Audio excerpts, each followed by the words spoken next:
minimum movements of your body. So Hari Om everybody, Namaste.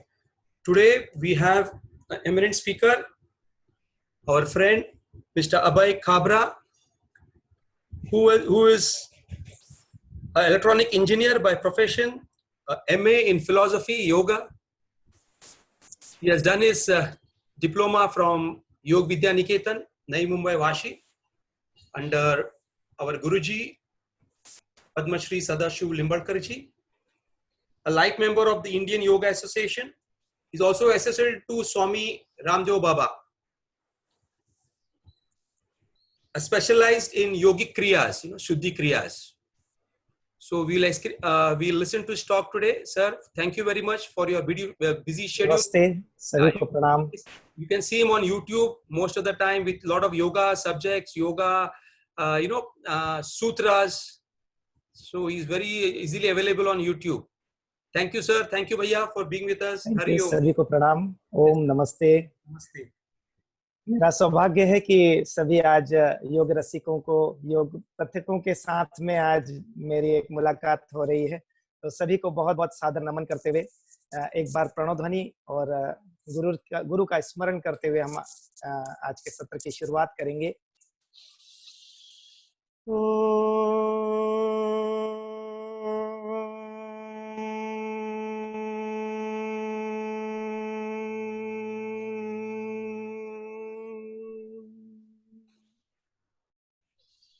गुरुर्ब्रह्मा गुरुर्विष्णु गुरुर्देवो महेश्वर गुरुर्साक्षात् परब्रह्म तस्मै श्री गुरुवे नमः. समस्त गुरु सत्ताओं को प्रणाम करते हैं. आज मेरा सौभाग्य है स्वामी विवेकानंद योग केंद्र की तरफ से मुझे यहाँ पर बोलने का मौका मिला है. और सभी यहाँ पर मैं देख रहा था पिछले लगभग पौना घंटे से सभी बहुत अच्छे से यहाँ पर अभ्यास कर रहे थे. और हमारे पहले सोमनाथ जी करा रहे थे और फिर आदरणीय जगदीश जी करवा रहे थे.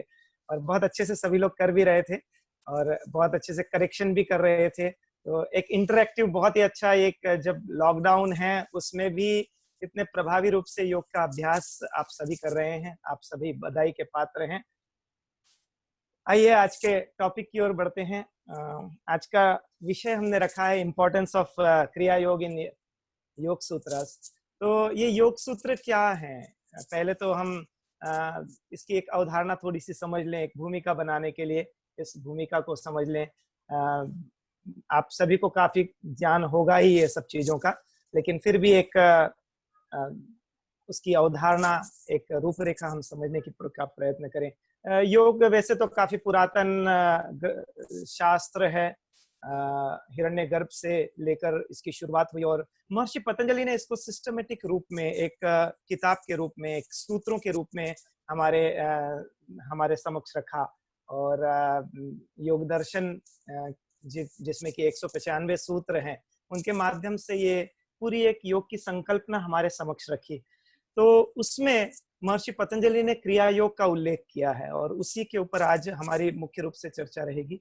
इसकी संकल्पना, उसका किस तरह से हम उसका महत्व है उसको समझने का हम प्रयत्न करेंगे. तो सबसे पहले योग है क्या? अक्सर लोग बीमार होकर योग की ओर बढ़ते हैं, कहीं ना कहीं व्याधि लेकर और फिर योग की ओर बढ़ते हैं. कोई बीमारी हो तो अंतिम उसका एक चरण में जब पहुंच जाते हैं तब योग का स्मरण लोगों को होता है. तो ये योग का एक बाय प्रोडक्ट है. जो उत्तम स्वास्थ्य हमको मिल रहा है, अच्छी हेल्थ मिल रही है, उसका एक बाय प्रोडक्ट है. लेकिन अल्टीमेट एम, उसका अंतिम उद्देश्य, योग का जो पहला और अंतिम उद्देश्य वो है हमारे चित्त की वृत्तियों का निरोध करना. तो महर्षि पतंजलि ने दूसरे सूत्र, तो 195 सूत्र में महर्षि पतंजलि ने पूरी संकल्पना रखी है और उसमें 4 चैप्टर्स आप कह सकते हैं. तो उसमें समाधि पाद, साधन पाद, फिर विभूति पाद और फिर कैवल्य पाद. तो ये कैवल्य अंतिम उद्देश्य है. जब हम प्रतिप्रसव के रूप में एक जैसे एक प्रसव होता है, माता के गर्भ से हम या प्रकृति में जो प्रसव होता है, जिसके माध्यम से सारी चीजों की संरचना होती है, और उसी संरचना की विपरीत जो स्थिति होती है, अर्थात हम विपरीत दिशा में अपने आप को उस ईश्वरी शक्ति के में समाहित करने का प्रयत्न करते हैं, तो वो एक पूरी घटना इस कैवल्य के पूरे प्रोसेस में होती है। तो महर्षि पतंजलि ने पहले पाद में, समाधि पाद में, ये पूरी समाधि की संकल्पना हमें बताई है कि आखिर समाधि है क्या, उसका उद्देश्य क्या है, किस तरह से किस प्रकार की समाधियां हैं, उसका सारा उल्लेख हमको पहले पाद में, समाधि पाद में मिलता है। तो पहले ही दूसरे सूत्र में महर्षि पतंजलि कहते हैं योगश्चित्त वृत्ति निरोध। योग क्या है, तो उसकी एक तरह से आप डेफिनेशन इसको समझ सकते हैं। तो ये योग राह भी है, रास्ता भी है और मंजिल भी है। योग का पहला जो दूसरा सूत्र है वो कह रहा है योगश्चित्त वृत्ति निरोधः। चित्त की वृत्तियों को रोक लेना, थाम लेना, यही योग है। वृत्तियां क्या है? चित्त तो हमारा चेतन स्वरूप हो गया, या उसमें हम बहुत सारे तत्वों को इंक्लूड कर लेते हैं, मन बुद्धि अहंकार से लेकर हमारी तन्मात्राएं, हमारे जो पंचेंद्रियां, ज्ञानेंद्रियां, इन सब का एक सम्मिलित रूप है वो चित्त के रूप में हम उसको देखते हैं। और ये वृत्तियां क्या हैं? तो अगर हम ये तीन चीजों को समझ ले, चित्त, वृत्ति और निरोध, तो हम पूरे योग दर्शन का महात्म समझ सकेंगे। ये चित्त तो हमारा एक चेतन स्वरूप हो गया, और फिर जो ये वृत्तियां क्या है, तो महर्षि पतंजलि ने वृत्तियों को मूल रूप से दो भाग में विभाजित किया है, और उसके 5 स्वरूप महर्षि पतंजलि ने बताए हैं। क्लिष्ट और अक्लिष्ट, ऐसे दो प्रकार की, जो क्लेश पैदा करती हैं और जो क्लेशों से मुक्त करती हैं। और ये जो हम दूसरे पाद में जो हमारा जो आज का टॉपिक है, उसका भी एक परिणाम है, वो है क्लेशों से मुक्ति करना। तो ये जो वृत्तियां हैं, वो 5 प्रकार का उनका बाइफर्केशन महर्षि पतंजलि ने किया है, 5 प्रकार का विभाजन किया, और उसमें दो प्रकार की मूल विभाजन है, क्लिष्ट और अक्लिष्ट। उसमें फिर 5 प्रकार की वृत्तियां महर्षि पतंजलि ने बताई है, प्रमाण, विपर्य, विकल्प, निद्रा और स्मृति, इस तरह से 5 प्रकार की वृत्तियां। तो अगर इसका मूर्त स्वरूप हम देखें, तो हमारे आसपास में जो भी चीजें हो रही हैं, हर चीज जो हमारे आसपास में घटित हो रही है, वो सारी चीजें अपने आप में वृत्ति हैं, और उनका सतत हमारे चित्त के ऊपर प्रभाव पड़ता रहता है। हमारे चित्त पर हर चीज का प्रभाव पड़ता है, और उस प्रभाव के होने की प्रक्रिया को रोक देना, यही मूल रूप से योग का पूरा एक प्रयोजन है कि इन वृत्तियों को हम थाम लें, इन वृत्तियों के प्रभाव को थाम लें। हमारे आसपास में कुछ हो रहा है, किसी ने हमसे कुछ अपशब्द कह दिया, किसी ने हमारी प्रशंसा कर दी, तो उसका तुरंत प्रभाव हमारे चित्त पर होता है, इसकी एक प्रतिक्रिया हम देना चालू कर देते हैं, हमारा चित्त प्रफुल्लित हो जाता है। तो ये सारी चीजें वृत्तियों का स्वरूप हैं, और सतत उसका प्रभाव हमारे चित्त पर पड़ रहा है। तो महर्षि पतंजलि ने कहा, इन वृत्तियों का निरोध करना, इन वृत्तियों के प्रभाव को रोकना, ये हमारा मूल उद्देश्य है, यही योग है, और यही हमारा उद्देश्य भी है, और यही मार्ग भी है। इसको निरोध करने का जो है वो मार्ग हमें देखना है। फिर आगे चल के महर्षि पतंजलि ने इसका पहला उपाय बताया कि अभ्यास वैराग्याभ्याम तन्निरोधः। अभ्यास और वैराग्य के माध्यम से हम इन वृत्तियों को थाम सकते हैं। अभ्यास क्या है? तो उन्होंने कहा तत्र स्थितो यत्नोभ्यास, और फिर उसकी क्वालिटीज बताई, सतु दीर्घ काल निरंतर सत्कार सेवितो दृढ़ भूमि, ऐसे उसकी क्वालिटीज बताई। तो ये अभ्यास, किस चीज का अभ्यास? उस उच्च चेतना में, उस प्योर फॉर्म में हर समय स्थापित रहने का, अर्थात जो चित्त की वृत्तियां हमें प्रभावित कर रही हैं, उनसे अप्रभावित रहने का अभ्यास। ये अभ्यास हमको निरंतर करते रहना है। हम जब आसन अब देख रहे थे, अभी आसन कर रहे थे, तो वो आसन का अभ्यास हो गया।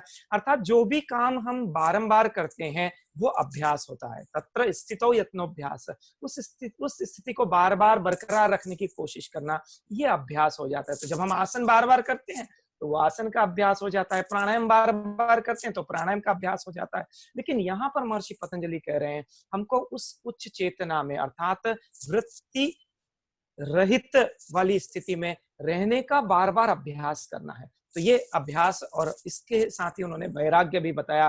दृष्टानुशविक विषय वितरणस्य वशीकार संज्ञा वैराग्य, अर्थात गौण रूप में या वृहद स्वरूप में देखें तो जो हमारी इंद्रियां हैं, उन इंद्रियों के जो विषय वस्तु हैं उनसे मुक्त होने का प्रयास करना, ये हमारे लिए वैराग्य हो गया। तो अभ्यास और वैराग्य के माध्यम से हम इस मंजिल को प्राप्त कर सकते हैं। फिर महर्षि पतंजलि ने आगे जाके वितर्क विचार आनंद अस्मिता रूपानुगमात ऐसे जो है समाधि के स्वरूप बताए। फिर उन्होंने ईश्वर का स्वरूप बताया, ईश्वर प्रणिधानाद्वा, और फिर क्लेश कर्म विपाका शैर परामर्श पुरुष विशेष ईश्वर, ऐसे जो पुरुष विशेष है उसको ईश्वर की संज्ञा दी। और उसका एक व्यक्त स्वरूप अगर आप देखने जाएं तो ओंकार में ही ईश्वर का स्वरूप है, ऐसा महर्षि पतंजलि ने तस्य वाचक का प्रणव, और इसके रूप में उन्होंने इसकी अभिव्यक्ति दी कि ईश्वर का स्वरूप है वो ओंकार में ही समाहित है। तो ओंकार का जब हम अभ्यास करते हैं तो उस वक्त भाव हमारा ईश्वर से जुड़ने का होना चाहिए। इस तरह से महर्षि पतंजलि ने ये एक दूसरा जो तरीका इस स्थिति को प्राप्त करने का कहा, वो है ईश्वर प्रणिधान के माध्यम से हम इस स्थिति को प्राप्त कर सकते हैं। फिर महर्षि पतंजलि ने आगे बढ़ के इसके इस मार्ग में रुकावटों के बारे में बताया। तो व्याधि स्त्यान संशय प्रमाद आलस्य विरति भ्रांति दर्शन अलब्ध भूमिकत्व और अनवस्थित्व तत्व, इस तरह से 9 प्रकार के अंतराया उन्होंने बताए, और 4 प्रकार के हमें उन्होंने सहभूव बताया, अर्थात जो साथ में चीज आ जाती है, फ्री उसमें आ जाती है। जैसे हम बोलते हैं एक पे एक फ्री आ जाती है, तो साथ में हमको दुख दौर्मनस्य और अंगमय जैत्व और श्वास प्रश्वास का भी एक अस्थिरता, इस तरह से ये उसके साथ में आ जाती। तो ये रुकावटें महर्षि पतंजलि बताई, और फिर कहा कि इन रुकावटों को दूर करने का तरीका उन्होंने कहा एक तत्वाभ्यास करना है, अर्थात एक तत्व के अभ्यास के माध्यम से भी हम योग के मार्ग पर आगे बढ़ सकते हैं।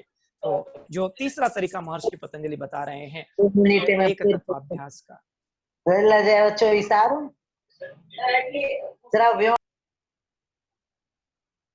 तो ये एक तत्वाभ्यास के माध्यम से भी हम योग के मार्ग पर आगे बढ़ सकते। फिर महर्षि पतंजलि ने आगे एक विशेष सूत्र और बताया था, मैत्री करुणा मुदित उपेक्षा नाम सुख दुख पुण्य पुण्य विषया नाम भावना चित्त प्रसादनम, अर्थात किसके प्रति हमारा व्यवहार कैसा होना चाहिए उसके बारे में भी महर्षि पतंजलि ने इस सूत्र के माध्यम से हमको बताया। जैसे हम बोलते हैं अक्सर कि योग एक जीवन की शैली है, योग मात्र कुछ आसन प्राणायाम प्रत्याहार ये बंध मुद्रा इत्यादि नहीं है, योग एक जीवन जीने की कला है, जीवन जीने की शैली है। तो महर्षि पतंजलि ने हर सूत्र में हमें इसका मार्गदर्शन दिया हुआ है कि किस तरह से हमें अपना जीवन जीना है। तो इस सूत्र के माध्यम से किस तरह किसके प्रति कैसा व्यवहार होना चाहिए उसका मार्गदर्शन महर्षि पतंजलि ने हमको दिया है। फिर आगे और जो समाधि के स्वरूप हैं, जो सवितर्क निर्वितर्क, फिर ज्ञान का स्वरूप, इस तरह से महर्षि पतंजलि ने पहले पाद में इन सारी चीजों का विस्तृत मार्गदर्शन हमें दिया है। फिर दूसरे पाद में अर्थात जो साधन पाद है उसमें महर्षि पतंजलि ने इस मार्ग पर चलने के रास्ते हमें बताए।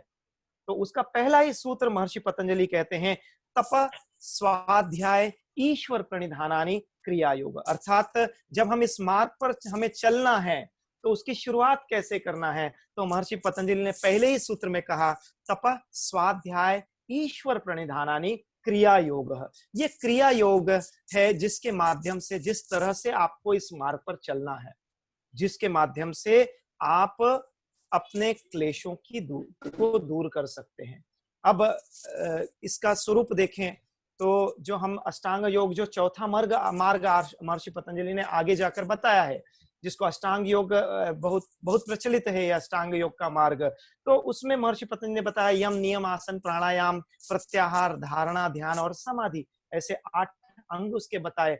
योगांग अनुष्ठानाद अशुद्धि क्षय ज्ञान दीप्तिरा विवेक ख्याति, इन अंगों का जब हम अभ्यास करते हैं तो अशुद्धियों का क्षय होता है और विवेक ख्याति प्राप्त होती है, अर्थात डिस्क्रिमिनेटिव नॉलेज प्राप्त होता है, भेद करने की शक्ति हमें प्राप्त होती है। तो ये अष्टांग योग में जो 8 अंग बताए उसमें दूसरा अंग जो है नियम का, तो जो पहला अंग है वो है यम अर्थात अहिंसा, सत्य, अस्तेय, ब्रह्मचर्य, अपरिग्रह, ऐसे 5 प्रकार के यम महर्षि पतंजलि ने बताए। और 5 प्रकार के ही नियम भी बताए महर्षि पतंजलि ने, शौच, संतोष, तपस, स्वाध्याय और ईश्वर प्रणिधान, ऐसे 5 प्रकार के नियम भी उन्होंने बताए। तो ये जो नियमों में अंतिम 3 है, तपस, स्वाध्याय और ईश्वर प्रणिधान, इनको महर्षि पतंजलि ने क्रिया योग की संज्ञा दी है, अर्थात ये क्रिया योग है। तो इसमें यम है 5 प्रकार के, जो हमारे पर्सनल बिहेवियर, जो सामाजिक बिहेवियर, सोशल बिहेवियर के बारे में हमको मार्गदर्शन करते हैं। अहिंसा, सत्य, अस्तेय, ब्रह्मचर्य और अपरिग्रह।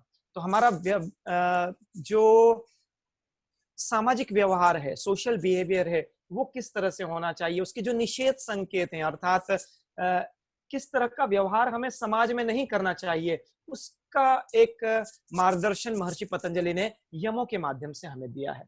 और जो नियम है वो व्यक्तिगत आचरण के बारे में मार्गदर्शन महर्षि पतंजलि ने दिया, जिसमें कि शौच, संतोष, तपस, स्वाध्याय और ईश्वर प्रणिधान, ऐसे 5 उसके विभाजन किए उन्होंने। तो ये जो नियम है उसमें शौच और संतोष तो हमारे शरीर से संबंधित काफी हद तक हो जाते हैं। शौच के माध्यम से शारीरिक शुद्धि हम करते हैं और संतोष के माध्यम से हमारे आचरण की शुद्धि हम करते हैं। ये जो तपस, स्वाध्याय और ईश्वर प्रणिधान है, ये बहुत ही एक महत्वपूर्ण, ये सूत्र भी कह सकते हैं आप, और ये व्यक्तिगत व्यवहार के बारे में, आचरण के बारे में, हमारे जीवन के प्रत्येक पल को हम किस तरह जिए, उसका मार्गदर्शन हमें इस सूत्र के माध्यम से महर्षि पतंजलि ने दिया हुआ है। तो उसको समझने का हम प्रयास करते हैं। यही आज हमारा मूल उद्देश्य, मूल टॉपिक भी है कि ये तपस, स्वाध्याय और ईश्वर प्रणिधान है किस तरह, क्या, और हमें अपने कर्म, जो दिनचर्या के कर्म हैं, उसमें इनको किस तरह से आत्मसात करना है। तो पहला जो इसमें अंग है या पहला स्वरूप जो महर्षि पतंजलि ने बताया है, वो है तप का। अब ये तप क्या है?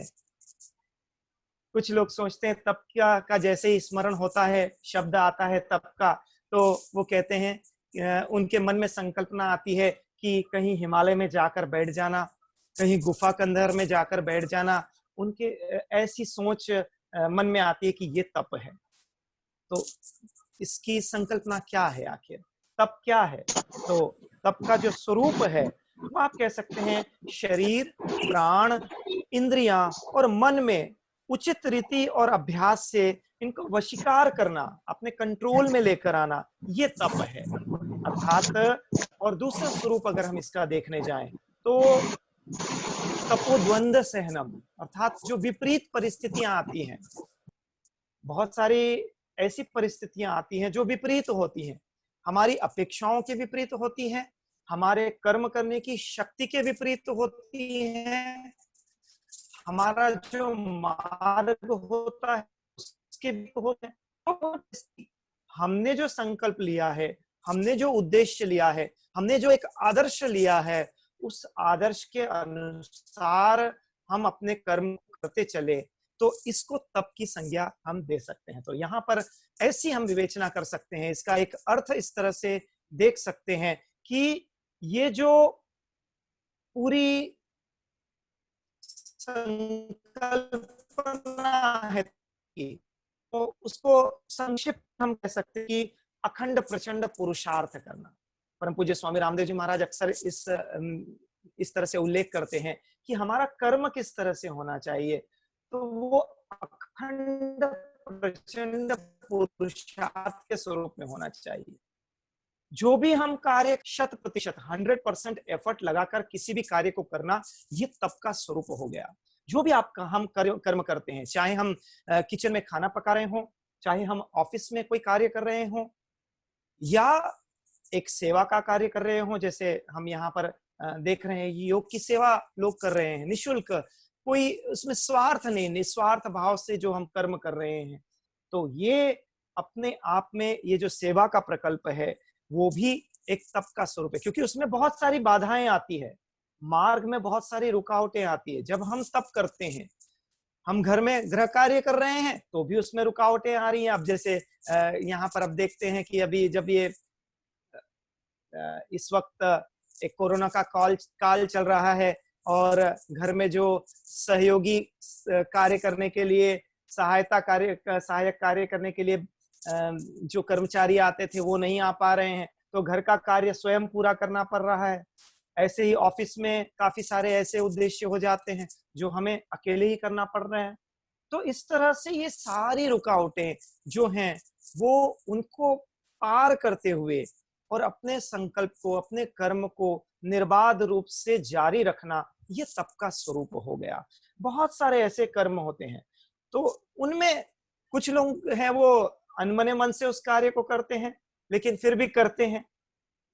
बाधा आ रही है, उसको पार कर रहे हैं, लेकिन मन में उनके ग्लानि होती है, एक द्वंद रहता है। तो इस द्वंद को पार करते हुए, उस द्वंद से ऊपर उठते हुए हमें इस हर कार्य को करना है। तो जो भी कार्य करें हम उसे 100% एफर्ट लगाते हुए करें।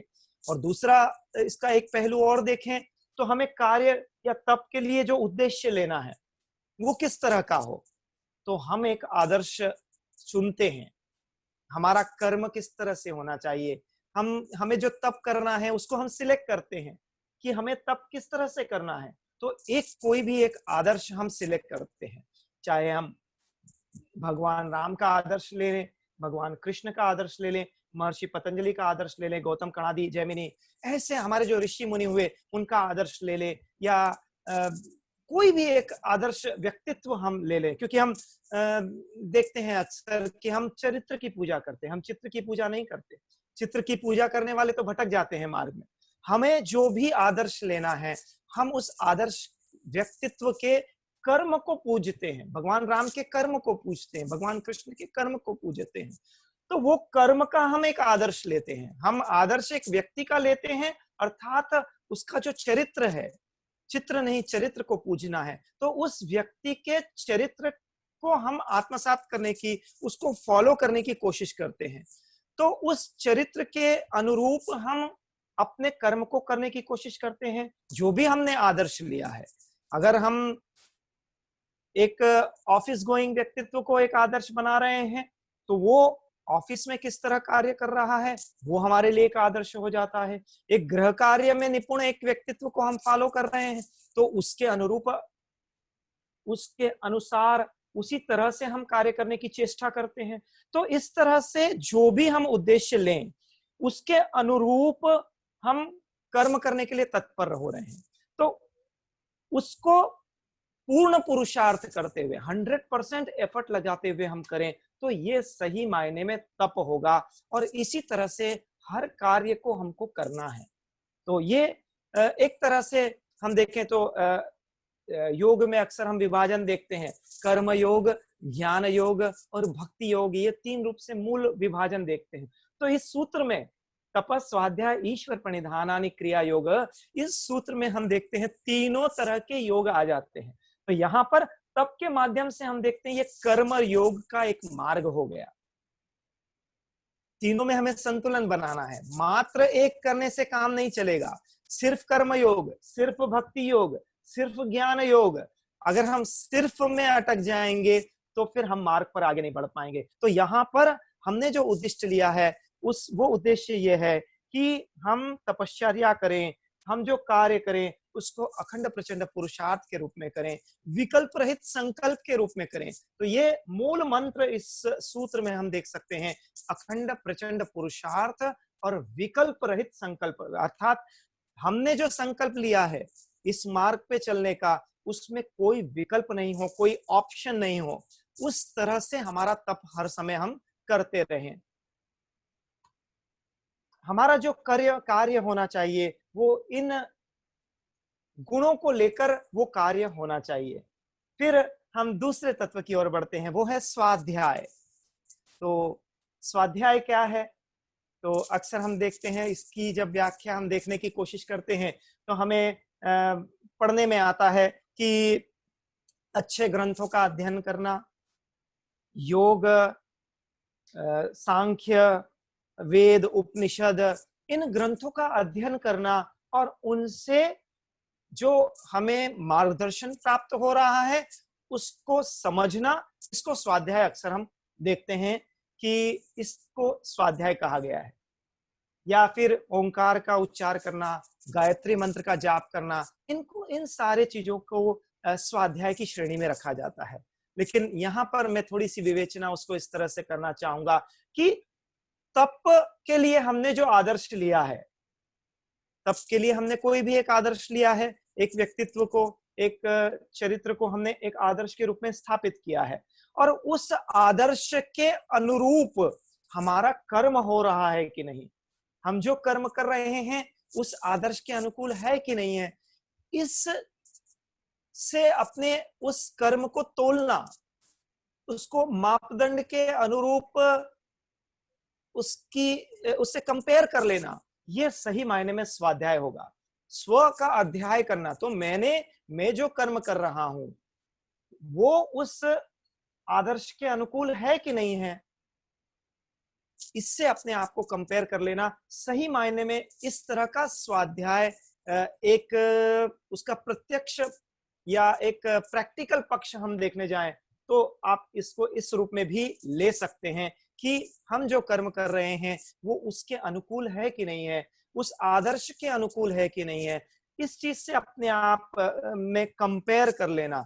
और दूसरा स्वरूप, जैसे हम अभी तीन जो हम देख रहे थे भक्ति कर्म योग, तो ये जो ज्ञान योग है उसका मूर्त रूप हम इसमें देख सकते हैं स्वाध्याय के स्वरूप में। तो जो भी हम ज्ञान प्राप्त कर रहे हैं, जो भी हम कर्म कर रहे हैं, उससे कंपैरिजन, और साथ ही साथ जो ग्रंथ हैं उनके माध्यम से ज्ञान अर्जित करना और उसको फिर अपने आचरण में उतार लेना। क्योंकि मात्र ज्ञान जानना ये सफिशिएंट नहीं है, उस जानने को अपने व्यवहार में, अपने आचरण में, अपनी वाणी में, अपने कर्मों में उतारना ये महत्वपूर्ण है। तो हम जो ज्ञान अर्जित कर रहे हैं, क्या हमने उसको उतारा है? तो ये ज्ञान योग का एक स्वरूप। तो विवेक ख्याति प्राप्त करना, योगांग अनुष्ठान अशुद्धि क्षय ज्ञान दीप्तिरा विवेक ख्याति, हमने देखा योग का प्रतिफल ही ये है, योग का उद्देश्य ये है कि उस विवेक ख्याति को प्राप्त करना, उस डिस्क्रिमिनेटिव नॉलेज को प्राप्त कर लेना, वो भेद करने की क्षमता को प्राप्त कर लेना, ये योग का अंतिम उद्देश्य है। या योग का प्रभाव आप कह सकते हैं, योगांगों का अनुष्ठान करने से ये हमें प्राप्त होता है। तो ये विवेक ख्याति को प्राप्त करना, ये स्वाध्याय करने का एक परिणाम है।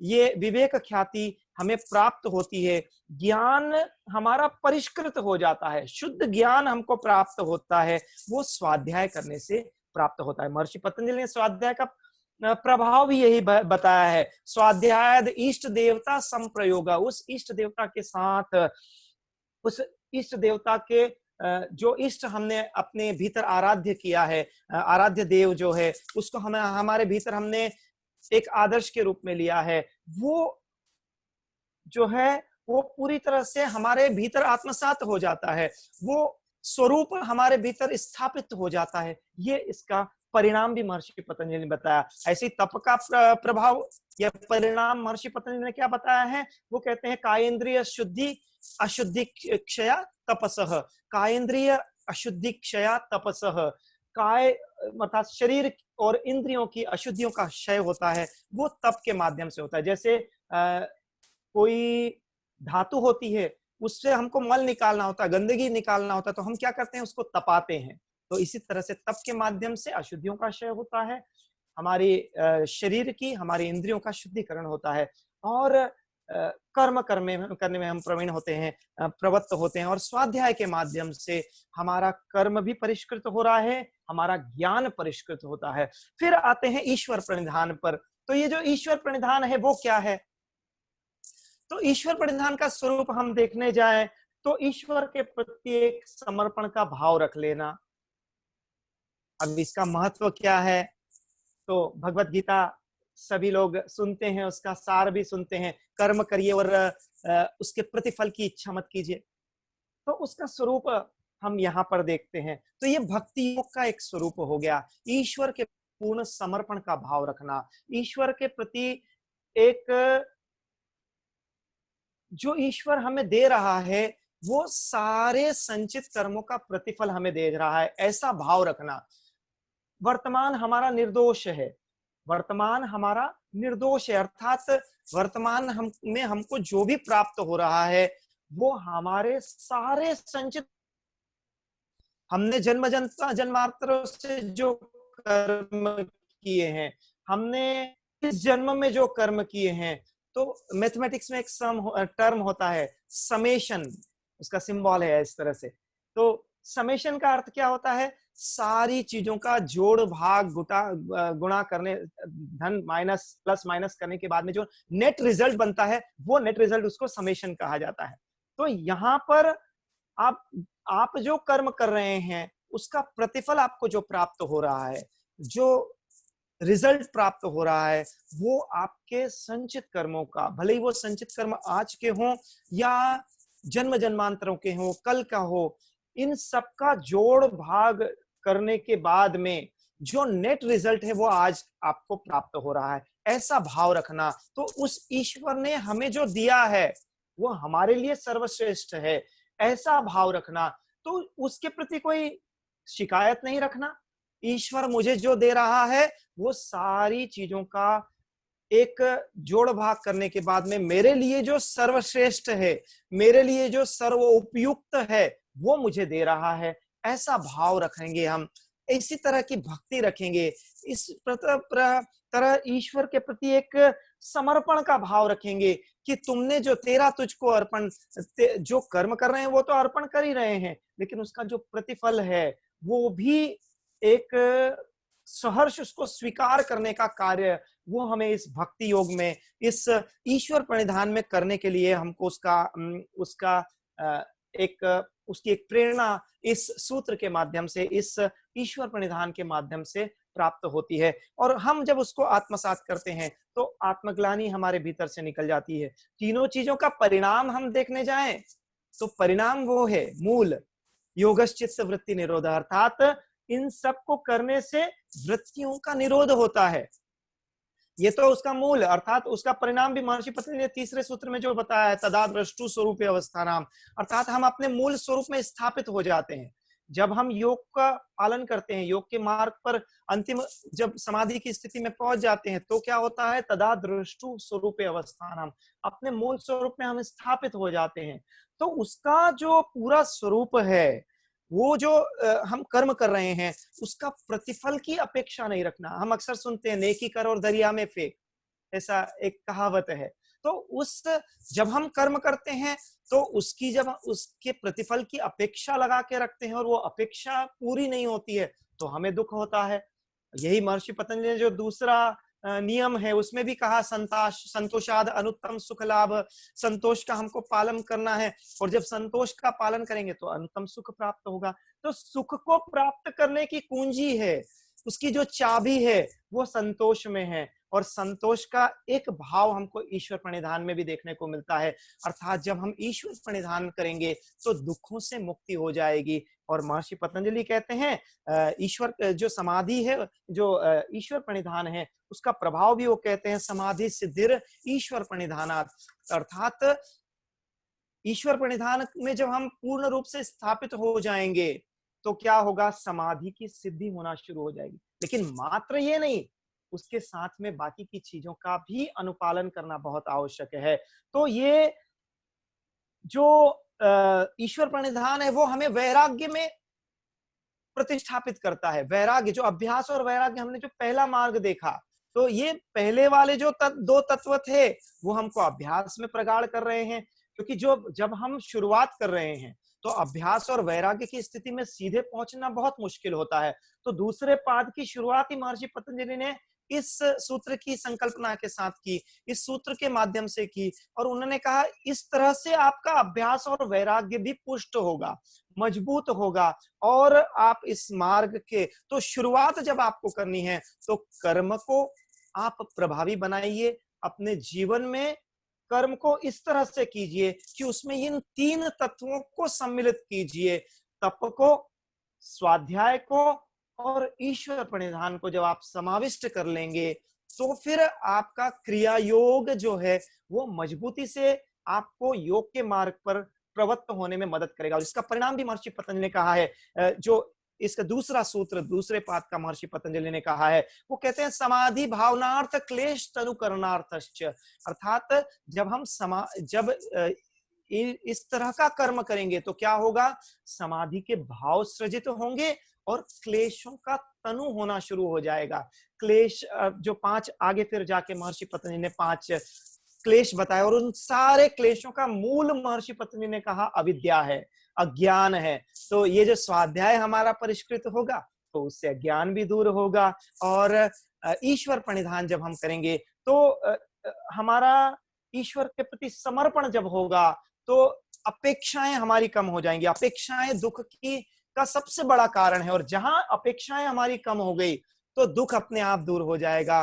तो दुखों के का श्राव अगर, तो ये जो 5 क्लेश है, अविद्या, अस्मिता, राग, द्वेष और अभिनिवेश, इनसे मुक्ति होना शुरू हो जाती है जब हम इनमें प्रगाढ़ होते हैं। तो अविद्या भी दूर होगी क्योंकि स्वाध्याय हम कर रहे हैं। अस्मिता अर्थात हमारे मूल स्वरूप का हमको बोध होना शुरू हो जाएगा। राग द्वेष दूर हो जाएंगे, अर्थात जो हम सुखों के पीछे भाग रहे हैं वो भी हमें ज्ञान प्राप्त हो जाएगा, क्योंकि जो ज्ञानी लोग हैं वो सुख में भी दुख ही देखते हैं, वो सुख का अनुसरण नहीं करते हैं। जितना सुखों के पीछे भागेंगे उतना हमें दुख प्राप्त होंगे, क्योंकि सुख में भी दुख है, ऐसा कहा गया है। तो इस तरह से ये एक मूल जो संकल्पना है, उसको जब हम इस क्रिया योग के रूप में समझने की कोशिश करेंगे और उसको आत्मसात करेंगे, तो योग के मार्ग पर हमारी ये जो यात्रा है, ये जो जर्नी है, वो सहज आगे बढ़ेगी। उसकी शुरुआत अच्छी होगी, एक किक स्टार्ट जिसको बोलते हैं, वो किक स्टार्ट हमारी अच्छी हो जाएगी। आसन प्राणायाम जो हम कर रहे हैं वो भी तप के माध्यम में आ जाते हैं, तप के स्वरूप में आ जाते हैं। तो ये जो इसको, और स्वामी जी अक्सर, परम पूज्य स्वामी रामदेव जी महाराज अक्सर कहते हैं, साधना काल का योग और व्यवहार काल का योग। तो जो हम एक बैठकर आसन इत्यादि का अभ्यास करते हैं, जैसे सुबह हम आसन प्राणायाम करते हैं, ध्यान करते हैं, तो ये सारी चीजें साधना हो जाती है। अर्थात जब हम बैठकर एक विशिष्ट तरीके से कर्म में प्रवृत्त होकर उस तरह का कर्म कर रहे हैं जो साधना के लिए अनुकूल होता है, तो उसको साधना काल का योग कहा है। लेकिन दूसरा जो एक व्यवहार काल का योग होता है, अर्थात हम जब जीवन जीते हैं, साधारण जीवन जीते हैं, अर्थात साधना से हटकर रोजमर्रा के जीवन में जब अपना जीवन व्यापन करते हैं, तो उसको व्यवहार काल का योग करते हैं और कहते हैं। और उस व्यवहार काल के योग में इन चीजों को जब हम समाविष्ट करते हैं, तप को, स्वाध्याय को और ईश्वर प्रणिधान अभी हमने जो समझा उसको, और अष्टांग योग को, यम नियमों को जब हम अपने आचरण में, व्यवहार में उतारते हैं, तब हम सही मार्ग पर, ये सही तरीके से योग के मार्ग पर चलने के लिए प्रवृत्त होंगे। क्योंकि योग मात्र आसन प्राणायाम, मुद्रा, बंध, क्रियाएं यहां तक सीमित नहीं है, बल्कि योग एक समस्त जीवन की एक कला है, जीवन जीने की कला है।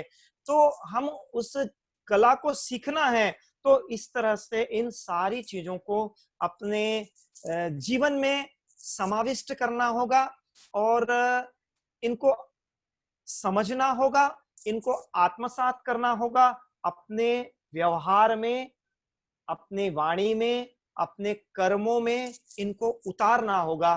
तो आशा करता हूं आपको ये क्रिया योग समझ में आया होगा। इसकी संकल्पना एक क्या है, इसकी महत्वता क्या है, ये आपको समझ में आया होगा, और इसको आप अपने जीवन में उतारने का पूरा प्रयास करेंगे। मात्र साधना काल के योग के साथ नहीं, बल्कि व्यवहार काल में भी योग, अर्थात योग मात्र हम घंटे 2 घंटे के लिए नहीं, अपितु 2400 घंटे योगमय रहने के लिए, योगमय रहने का अपना अभ्यास करेंगे। और अपने जीवन को इस तरह से एक जो संपूर्ण रूपांतरण, जो टोटल ट्रांसफॉर्मेशन होता है योग के माध्यम से, उसको हमारे व्यवहार में उतारने से वो टोटल ट्रांसफॉर्मेशन हमारे भीतर सृजित भी होगा, उसको हम देख भी पाएंगे।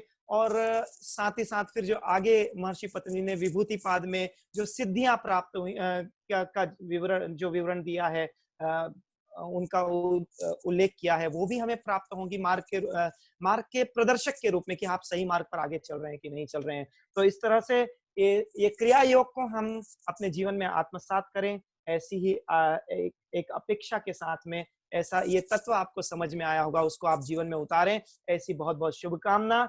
यहीं पर मैं अपने वाणी को विराम देता हूं। आपके कोई प्रश्न होंगे तो उनका स्वागत है। अभय जी भैया, थैंक यू वेरी मच, धन्यवाद। बहुत धन्यवाद शुक्रिया क्रिया योग के बारे में इतनी अच्छी तरह से समझाना। जैसे कि हम योग को 1-2 घंटे के लिए नहीं, पूरे समय 24 घंटे हमारे उसको धारण करना है हमको। अच्छा, एनी क्वेश्चंस? किसी को कोई प्रश्न है तो प्लीज स्टार्ट आस्किंग प्रश्न। चैट में एक प्रश्न आया है जी।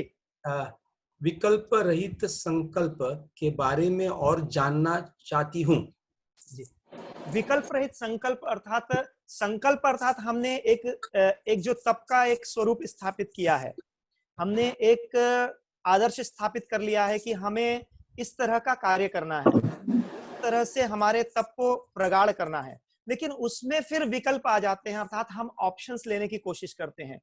जैसे महर्षि पतंजलि ने जो यम है उसके बाद में एक सूत्र दिया है कि जाति देश काल समयाविच्छिन्नात् सार्वभौमा महाव्रतम, अर्थात ये जो व्रत होते हैं वो सार्वभौमिक व्रतों की तरह वो महाव्रत में तब कन्वर्ट होते हैं जब वो एक सार्वभौमिक व्रत की तरह हम उसका पालन करें। लेकिन हम अक्सर ये करते हैं, ये देखते हैं कि कुछ ना कुछ ऑप्शंस हम ढूंढ लेते हैं कि हम इस चीज का पालन तभी करेंगे जब, जैसे कोई कहते हैं कि श्रावण में ही हम कुछ नियमों का पालन करेंगे, बाकी समय तो हम मांस मच्छी खाएंगे, ये करेंगे वो करेंगे। तो ऐसे हम विकल्पों को ढूंढ लेते हैं, ऑप्शंस को ढूंढ लेते हैं कि ऑप्शनल कर्म को करते हैं। तो जो संकल्प हम लेते हैं उसमें कोई ऑप्शन नहीं रखें, कोई विकल्प नहीं रखें, इसको आप विकल्प रहित संकल्प के रूप में देख सकते हैं।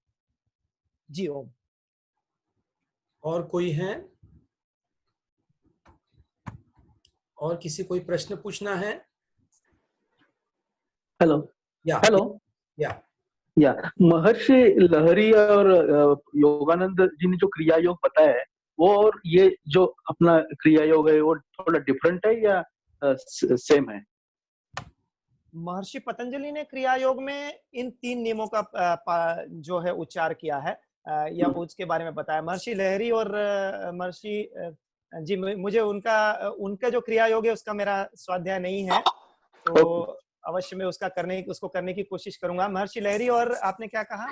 योगानंद जी का योगानंद जी। अभय जी, ऐसा है दोनों का भी जो उसका जो फंडामेंटल प्रिंसिपल्स जो है वो सेम है जी। They are following the same principle like tapa, swadhaya and ishwar pranidharana. Right. As Abhay Bhaiya said, कि you can do by bhajan, you can do by your work, you can do by your mantra, जो आपका तप करना है आपको। Right. आप समझ गए ना उसके मतलब? Right. तो वो किसी भी तरह से कर लीजिए आप। वो भी बोलते हैं क्रिया है, वो भी क्रिया योग बोलते हैं। So there are some specific क्रियास से एंड कहीं पर इसमें एक गैर समझ हो जाता है कि षट क्रियाओं को हम क्रिया योग के रूप में ले लेते हैं। हाँ जी, तो यहाँ पर महर्षि पतंजलि ने जो उल्लेख किया है वो क्रिया योग के रूप में इन 3 चीजों का उल्लेख किया है।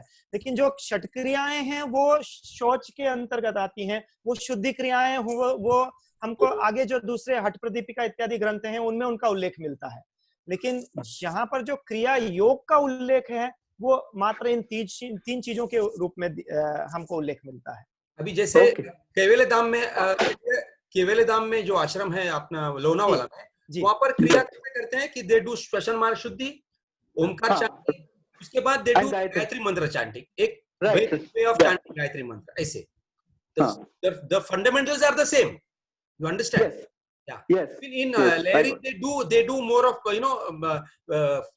breath, concentrating awareness on the breath. Yogananda again they do some kriyas. क्रिया से क्रिया योग अलग है, हम उसको क्रिया के स्वरूप में नहीं ले सकते। वो क्रिया जैसे सर बोल रहे हैं वो क्रिया शुद्धि क्रिया होती है, वो अलग है। राइट। डोंट गेट कंफ्यूज्ड उसके साथ। उसके साथ में हमको भेद समझना होगा वो। ओके, धन्यवाद। धन्यवाद। धन्यवाद। Anybody else? Any questions? Sir, Yeah. sir, actually, is it ki, this it is meant for some specific people, like Kriya Yoga only the beginners can do, or like who are into yoga, for them, like how is it, like is it any classification for this? ये एक समस्त path है, ये complete path है। योग का जो अष्टांग योग है उसमें कुछ जो हमने देखा ये नियम का भी पार्ट है, तो this is only a part. ये क्रिया है, क्रिया योग है, वो एक पार्ट है। इसके साथ में आपको धारणा ध्यान भी करना है, और वैसे देखने जाएं तो जो पूरा का पूरा पाथ है वो इन तीन चीजों में समाविष्ट भी हो जाता है। तो एक तरह से इंटर रिलेटेड भी हैं, और ये एक छोटा सा स्वरूप भी बोल सकते हैं आप इसका। तो जो शुरुआत कर रहे हैं वो इन चीजों की मात्र अवधारणा एक वे रूप में आप शुरुआत लेकर शुरू करेंगे तो बाकी की चीजें अपने आप इस मार्ग में आपको जुड़ जाएगी, या अपने आप वो चीजें प्राप्त होना चालू हो जाएगी। और जो अष्टांग योग का मार्ग है वो तो अपने आप में है ही। तो आप जो अष्टांग योग है वो अपने आप में पेटल्स के रूप में, वो एक सीढ़ी के रूप में नहीं है कि पहले यम कीजिए, फिर प्राणायाम, फिर नियम का पालन कीजिए, फिर आसन का प्राणायाम पालन कीजिए। ऐसा नहीं, आप कहीं से भी शुरुआत कीजिए, और सारी चीजों की का एक जो सारे रास्ते हैं वो हमको एक ही तरफ लेकर जा रहे हैं। ओके सर, ठीक है sir, thank you. Anybody else? Hello. Yes please. मैं ये आपने बहुत अच्छी तरह से समझाया है जी अभय जी। मैं ये चाहता था कि अनुभूति जो ध्यान में होती है, आनंद की अनुभूति होती है, आपने कहा था कि अपेक्षा नहीं करना। जी तो जी। आनंद की अपेक्षा न करते हुए मतलब चलेगा क्या? ध्यान के लिए बैठना है तो आनंद की कर्म के रूप में ऐसा ही नहीं हम करना चाहिए। कर रहे हैं ना। फिर बोलिए। देखिए, जितनी भी हम अपेक्षा लगाएंगे, अगर हम अपेक्षा लगा के रखें, कभी हमारे मार्ग में अगर त्रुटि रह गई और हमें उस अपेक्षा के अनुसार अगर हमको आनंद नहीं मिला है, तो फिर हम दुख की ओर बढ़ जाएंगे। फिर वो एक विशेष सर्कल के रूप में हमको क्लेशों की ओर लेकर जाएगा, और फिर क्लेश प्रगाढ़ होंगे, और फिर हम उस विशेष सर्कल में फंसते जाएंगे। तो जब भी हम एक अपेक्षा रहित कार्य करते हैं तो उसका प्रतिफल अपने आप ही हमको मिलता है। उस प्रतिफल को देखकर हम मार्ग में प्रविष्ट अवश्य होते हैं, लेकिन उसकी अपेक्षा रखना एक मार्ग में बाधा का रूप करती है, का स्वरूप है। नहीं, साक्षी भाव रखते हुए अपेक्षा करना चलेगा क्या? अपेक्षा किसी भी तरह की होगी वो दुख की ओर लेकर जाएगी। अच्छा, कर्म को, जब हम कोई भी कर्म कर रहे हैं उसमें अगर हम अपेक्षा लेकर चलेंगे तो वो दुख आपको प्राप्त होगा ही होगा। दुख, क्योंकि वो अपेक्षा अगर जरूरी नहीं कि हर समय 100% आपको उसका प्रतिफल मिलेगा ही मिलेगा, ऐसे, क्योंकि ये सारे कर्मफल हैं। अगर हमारे जो संस्कार हैं वो प्रतिफल में हमको वो नहीं, उस ओर नहीं लेकर जा रहे। एक व्यक्ति है, वो महर्षि पतंजलि कहते हैं तीव्र संवेगा नामासन। जितनी तीव्र हमारी इच्छा शक्ति होगी, हमारे कर्मों, हमारे संस्कार होंगे, उस तीव्रता के साथ हम योग के मार्ग पर आगे बढ़ेंगे। लेकिन हो सकता है कहीं ना कहीं हमारे संस्कार कमजोर हों और हम मार्ग तो सही लेकर चल रहे हैं, हम उसके प्रतिफल में अपेक्षा भी लेकर चल रहे हैं, लेकिन हमको उस हिसाब से सिद्धियां प्राप्त नहीं हो रही हैं, मार्ग में सक्सेस मिल नहीं रही है, तो फिर वो हमको दुख की ओर लेकर जाएगा। इसमें साक्षी भाव का कितना महत्व है? साक्षी भाव तो अवेयरनेस हो गई हमारी, अर्थात हम जागरूक हैं, उस चीज के प्रति जागरूक हैं, उस प्रक्रिया के प्रति जागरूक हैं, मन के प्रति जागरूक हैं। तो साक्षी भाव हमको उस ओर लीड करेगा, उस ओर लेकर जाएगा कि वो वैराग्य हमको प्राप्त हो। वो जो हम अपेक्षाएं लगा रहे हैं उस अपेक्षा के प्रति वैराग्य अपने आप सृजित होने लग जाएगा हमारा, जब हम साक्षी भाव करेंगे। ठीक है, धन्यवाद आप। संतुष्ट हुए? मकरन गोरे नमस्ते। डॉक्टर मकरन गोरे नमस्ते। हाँ नमस्ते। डॉक्टर मकरन गोरे, कैवल्यधाम मध्ये जो क्रियायोग चालतो त्याच्यामध्ये भस्त्रिका प्राणायामाचं खूप महत्व आहे। भस्त्रिका प्राणायाम करून घेतात तिन्ही वेळेला, सकाळ दुपार संध्याकाळ, आणि ओंकाराचं पण आहे, गायत्री मंत्राचं पण जप आहे। असा तो क्रियायोग असतो, आणि ध्यान असं वेगळं घेतात शेवटी। हे कसं प्रकारच झालं ना, कारण स्वाध्यायामध्ये गायत्री मंत्र इत्यादीचा उल्लेख असतो. स्वाध्याय केला म्हणजे तुम्ही आपल्याला स्वतःला त्याच्यामध्ये इन्व्हॉल्व करून घेताय, स्वाध्याय करताय त्याच्या, म्हणजे ते एक प्रकारचा तुमचं हे झालेलं आहे, स्वाध्याय झालेला आहे. Everybody has got different way, techniques, principle, but the principle and fundamentals are the same, sir. Fundamentals. Yeah, everywhere in Swami Vivekananda, we Kendra at Bangalore, we do something in different way of this type of this. अलग अलग ही है. Yes. चालेल, छान, धन्यवाद. Thank you for being with us, sir. Thank you so much, sir. Thank you. Thank you so much. Any more questions? Makaran Gore has written many books in yoga, on anatomy, physiology of yoga. He's here with us today. Thank you so much. I am just a beginner then. Yeah, we are all young to him. He's a retired director of research center. आप लोगों का मार्गदर्शन सतत मिलता रहे, ताकि हम योग के मार्ग पर इसी तरह से कुछ न कुछ करते रहें, ऐसी ही अपेक्षा है. हाँ, हम सभी के वरिष्ठ लोगों से यही अपेक्षा है. धन्यवाद सभी का. बहुत हम भी अपनी साधना के द्वारा आगे बढ़ने की कोशिश कर रहे हैं. जी. तो ये मुझे योग सूत्रों के माध्यम से जो समझ बैठी, वो मैंने थोड़ा सा एक्सप्लेन करने की कोशिश की. नहीं, जरूरी है. जो हठ योग करते हैं उनके लिए भी ये बहुत जरूरी है जानना. आपने जो बताया बहुत अच्छी तरह से. Thank you. धन्यवाद जी. Thank you so much. Hariom. और कोई क्वेश्चन है? Geeta ji, question. Geeta Mehta. Yeah sir, आपकी कोई बुक है क्या? नहीं, मैं तो प्राइमरी साधक हूँ एकदम. अभी मैं नहीं. बहुत अच्छा एक्सप्लेनेशन किया तब स्वाध्याय ईश्वर प्रणिधान. I would like to listen once again. What you can do, Geeta ji, he's on YouTube. If you type Abhay Khabra, so you will get YouTube different topics he has spoken on. Okay. Thank you, sir. Not only Kriya Yoga, lot of things and very well explained. Okay. Thank you, sir. True. Very well and simplify the topic. Blessings are there. Definitely, he will write a book very soon. Yes. To make it very simple, the difficult topic of Kriya Yoga in PYS. Yes. Thank you, Jagdish sir, for organizing such wonderful session. Yeah, very wonderful, very simple way he made you understand what is Kriya Yoga. Yeah, true. Yes, and a very practical way. Thank you so much. Any question? Yeah, Arun ji, बोलिए. आपका mic mute कीजिए. Mic mute कीजिए.